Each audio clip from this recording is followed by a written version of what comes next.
नमस्कार। चलिए आज भारतीय इतिहास के एक बहुत ही अहम साल यानी 1937 पर नजर डालते हैं। एक ऐसा साल जिसने आने वाले भारत की राजनीति और शासन की नींव रखी। तो इस सफर में हम 5 जरूरी पड़ावों से गुजरेंगे। सबसे पहले समझेंगे कि 1937 प्रांतीय स्वायत्तता का वर्ष कैसे बना। फिर हम उस साल के चुनाव, कांग्रेस की बड़ी जीत और उसके बाद खड़े हुए सियासी गतिरोध को देखेंगे। इसके बाद कांग्रेस मंत्रिमंडलों के गठन की कहानी, साल की दूसरी जरूरी घटनाएं और आखिर में 1937 के ऐतिहासिक महत्व को जानेंगे। तो चलिए शुरू करते हैं पहले हिस्से के साथ। आखिर 1937 को प्रांतीय स्वायत्तता का वर्ष कहा ही क्यों जाता है? वजह सीधी सी है। भारत सरकार अधिनियम 1935 के तहत प्रांतीय स्वायत्तता का जो प्रावधान था वो आधिकारिक तौर पर 1 अप्रैल 1937 को ही लागू हुआ। इससे हुआ ये कि प्रांतों को शासन चलाने के लिए पहले से कई ज्यादा अधिकार मिल गए। और इसी स्वायत्तता के साथ आया साल का सबसे बड़ा सियासी मोड़। अब बात करते हैं चुनाव, कांग्रेस की जबरदस्त जीत और फिर उसके बाद जो गतिरोध पैदा हुआ उसकी। तो देखिए, 18 जनवरी से 20 फरवरी के बीच भारत सरकार अधिनियम 1935 के तहत ब्रिटिश भारत के 11 प्रांतों में चुनाव हुए। ये प्रांत थे मद्रास, मध्य प्रांत, बिहार, उड़ीसा, संयुक्त प्रांत, बम्बई, असम, NWFP, बंगाल, पंजाब और सिंध। और फिर आया 20 फरवरी का दिन, जब नतीजे घोषित हुए। ये वाकई एक ऐतिहासिक पल था। भारतीय राष्ट्रीय कांग्रेस ने कुल 1585 सीटों में से लगभग 707 सीटें जीतकर एक शानदार प्रदर्शन किया।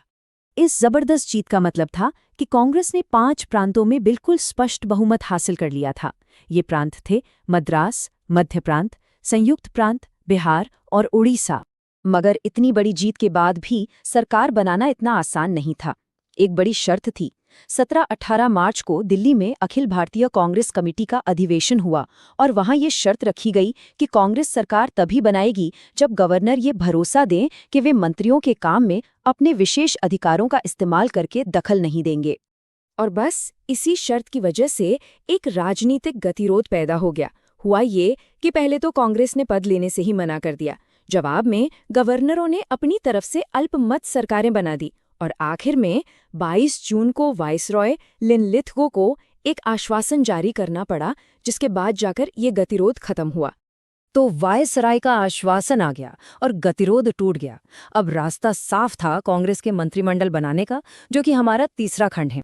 तो देखिए, 1 से 7 जुलाई के बीच वाइसरॉय के उस स्पष्टीकरण के बाद कांग्रेस वर्किंग कमेटी यानी CWC ने आखिरकार प्रांतों में सरकार बनाने का प्रस्ताव पास कर ही दिया। और इसके ठीक बाद 14 से 20 जुलाई के बीच कांग्रेस ने अपने बहुमत वाले प्रांतों में सरकारें बना ली। संयुक्त प्रांत में मुख्यमंत्री बने गोविंद वल्लभ पंत, बिहार में श्री कृष्ण सिन्हा, उड़ीसा में विश्वनाथ दास, मध्य प्रांत में NB खरे, बम्बई में BG खेर और मद्रास में C राजगोपालाचारी। उस जमाने में मुख्यमंत्री को प्रीमियर कहा जाता था। और ये सिलसिला यहीं पर नहीं थमा। सितंबर के महीने में उत्तर पश्चिम सीमा प्रांत यानी NWFP में भी कांग्रेस ने अपना बहुमत साबित किया और सरकार बनाई। वहां मुख्यमंत्री बने खान अब्दुल जब्बार खान, जिन्हें डॉक्टर खान साहब के नाम से भी जाना जाता है। तो ये तो थी सियासत की बातें, लेकिन 1937 में इसके अलावा भी बहुत कुछ चल रहा था।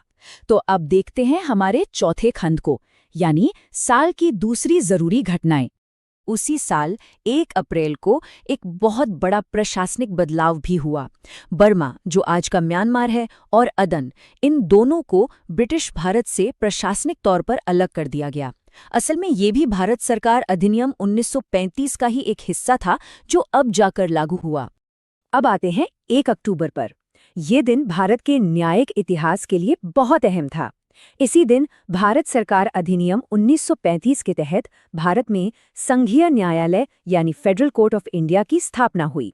इसके पास 3 तरह के अधिकार थे: प्रारंभिक, अपीलिया और सलाहकार। अक्टूबर में ही शिक्षा के क्षेत्र में एक नई सोच को जमीन पर उतारने की कोशिश हुई। वर्धा में एक शिक्षा सम्मेलन हुआ। यहाँ महात्मा गांधी के मार्गदर्शन में बुनियादी शिक्षा, या जिसे नई तालीम भी कहते हैं, उसकी एक पूरी योजना पेश की गई। और इस योजना को ठीक से बनाने के लिए डॉक्टर जाकिर हुसैन की अध्यक्षता में एक समिति भी बना दी गई। इसी महीने यानी अक्टूबर में लखनऊ में एक बहुत ही अहम राजनीतिक समझौता हुआ। इसे कहते हैं सिकंदर जिन्ना पैक्ट। ये समझौता हुआ था मुस्लिम लीग के नेता मोहम्मद अली जिन्ना और पंजाब की यूनियनिस्ट पार्टी के नेता सिकंदर हयात खान के बीच। इसमें तय ये हुआ कि यूनियनिस्ट पार्टी के मुस्लिम सदस्य मुस्लिम लीग के भी सदस्य बन सकते हैं। इस एक समझौते ने आगे चलकर मुस्लिम लीग की स्थिति को बहुत मजबूत कर दिया। इस साल कुछ बहुत ज़रूरी कानून भी अमल में आए। इनमें 3 खास तौर पर याद रखने वाले हैं। पहला, मुस्लिम पर्सनल लॉ शरीयत एप्लीकेशन एक्ट, दूसरा आर्य विवाह वैधता अधिनियम और तीसरा कृषि उपज ग्रेडिंग और मार्किंग अधिनियम, जिसे आज हम सब एजी मार्क के नाम से जानते हैं।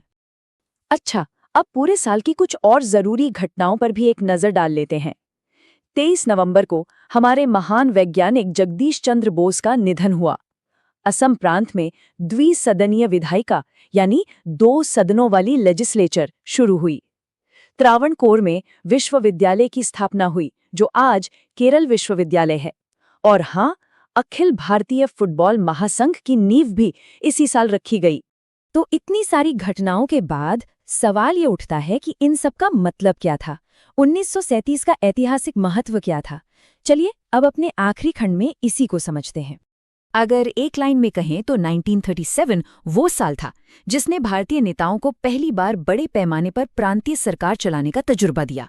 और ये तजुर्बा भविष्य के स्वशासन के लिए एक बहुत ही जरूरी कदम साबित हुआ। और ये हमें एक बहुत ही गहरे सवाल पर छोड़ जाता है कि प्रांतीय शासन का ये पहला अनुभव भविष्य के भारत के निर्माण में आखिर कितना अहम साबित हुआ। इससे आगे के इतिहास को हम स्टडी फॉर कास्ट के वीडियो के अगले भाग में और भी रोचक तरीके से पढ़ेंगे।